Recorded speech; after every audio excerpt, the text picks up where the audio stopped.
2003 to 2005, but the next year, 2006, it exploded. And that explosion began with the destruction of the Al-Askari shrine in the Sunni city of Samarra. But the shrine is a Shiite shrine, the fourth holiest shrine in Shiite Islam. And when that happened, the Shiites erupted. The Jaish al-Mahdi and other Shiite militias roamed around Baghdad and other cities, torching Sunni mosques, starting to displace Sunni residents from communities, creating not ethnic cleansing, because they're all Arabs, but sectarian cleansing based on religion. Al-Qaeda gained control of Al-Anbar province. But right at this moment of despair, one sheikh, who I'll talk about a little bit later, rose up and allied with U.S. forces in Ramadi. Happened to be my brigade that I had now turned over to Sean McFarland, the new commander. And together they started to combat Al-Qaeda, what was now known as the Awakening. Nevertheless, by December 2006, Iraq was on the verge of coming apart, and the war was on the verge of being lost. 3,500 Iraqis being killed every month to ethno-sectarian violence. That's a rate of about 36,000 or more per year. And that would be like several 100,000 Americans every year being killed. And you can imagine what that would do to our community and what it was doing to their community. And still, General Casey and multinational force Iraq failed to adjust their strategic approach. They still maintained the big bases, and they were just trying to target specific operatives and transition security responsibilities to Iraqi security forces that were fundamentally unready to accept them. Now, here's a graph of the civilian deaths by December 2006. You can see how this trend line is going. This is Iraqi data, this is US data, but the trends are the same. So this is why the surge was necessary, because Iraq was coming apart. Everything in red is insurgent or Al-Qaeda, not controlled necessarily, but where they have a significant influence. And you can see that most of the river valleys, good portion of Baghdad, things are not looking good. By the late summer 2006, it was finally clear to President Bush that we were losing the war and he needed a new strategy. He wouldn't say so publicly because, of course, the Democrats would then hammer him for having lost or gone into Iraq in the first place. So you didn't hear about any of these committees that met to reassess the strategy, but they were there. There was one in the State Department, one in the National Security Council, and I served on the one at the Joint Chiefs of Staff.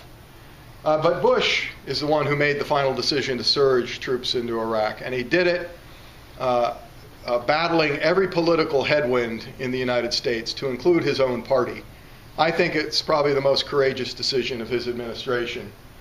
The key was not necessarily the reinforcements, though, but the way they would be used in accordance with the new counterinsurgency doctrine that I helped edit, and which was finally published in December 2006.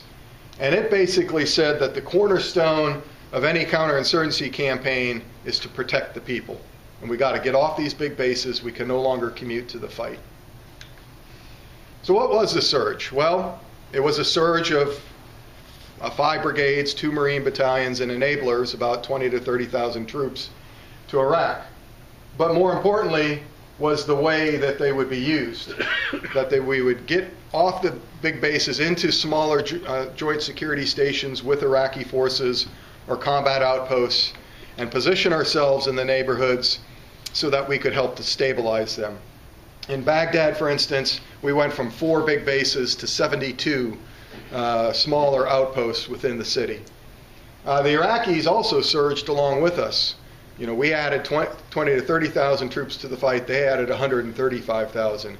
And increasingly, our advisory effort was gaining hold and making them better. But because we had more U.S. troops on the ground, where they were able to work side by side, they were able to partner so that the Iraqis, you know, you ever see that that Life commercial?